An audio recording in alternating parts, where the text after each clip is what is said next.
বিয়ের দিনকে যদি কনেকে পুলিশ ধরে নিয়ে চলে যায় তাহলে তোমরা ব্যাপারটা বুঝতে পেরেছো কিরকম গিয়ে দাঁড়াবে। সেম ঘটনা হয়েছে এখানে। তো চলো এবার বলে দিচ্ছি এটা কোথায় হয়েছে, কেন হয়েছে। তোমরা কিন্তু পুরো ভিডিওটা দেখলেই বুঝতে পারবে। এবার আজ আমি একটা কথা বলছি, চিনি আর নুন দেখতে একই হলে দুটোরই টেস্ট কিন্তু আলাদা হয়। তেমন কিছু কিছু মানুষ অমানুষও এখনো পর্যন্ত আছে। ঠিক আছে, তো এই যে এটাই দেখো ছিল বিয়ে বাড়ি। এবার তোমাদের আমার কথা এবার একটা বলে দিই, যেখানে এই ঘটনাটা ঘটেছে সেটা হচ্ছে মেয়েটার বয়স ছিল 17 বছর। হ্যাঁ, এখন আমরা আইন অনুযায়ী সবাই জানি 18 বছর না হলে কাউকে বিয়ে দেওয়া যায় না। এবার যাদের সঙ্গে ঘটনাটা ঘটেছে তারা কিন্তু খুবই গরিব ছিল, সেই জন্য একটা ভালো ছেলে পেয়েছে বলে তারা বিয়ে দিয়ে দিয়েছে। সেখান থেকে কিছু মানুষ বিয়ের দিনকেই থানাতে ফোন করে বলে এরকম একটা অল্প বয়সের মেয়েকে বিয়ে দেওয়া হচ্ছে। তারা তো জানতোই না গায়ে হলুদ হয়েছে। বিয়ের দিনকে সকালে বরযাত্রী ঢোকার কিছুক্ষণ আগে পুলিশ এসে সবাইকে নিয়ে চলে গিয়েছে। এবার আমি বলে যে জিনিসটা করেছে তার তো এটা করা উচিত হয়নি। এটা মানুষ না, অমানুষের মতন কাজটা সে করেছে। তার কারণ সে আগে থেকে জানতো বিয়েটা হচ্ছে, তখন কেন সে কথাটা বললো না যে তোমরা যদি বিয়েটা দাও আমরা কেস করব বা পুলিশ টুলিশ ডাকবো।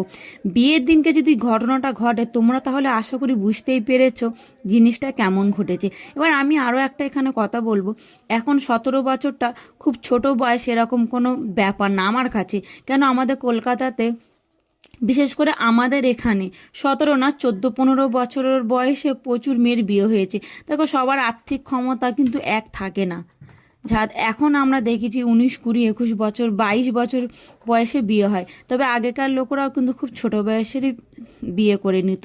তবে তাদেরও অবস্থা তেমন একটা ভালো ছিল না, সেজন্য তার মারা ভীষণই গরিব ছিল। একটা ভালো ছেলে দেখে ভেবেছিল বিয়েটা মানে করে রেখে দেবো, মেয়ে যখন মাধ্যমিক দিয়ে দেবে একটু বয়স হবে তখন তার শ্বশুরবাড়ি পাঠাবো। তবে আমার মনে হয় না এটা কোনো গরিব কথাটা কোনো খারাপ ভেবেছিল।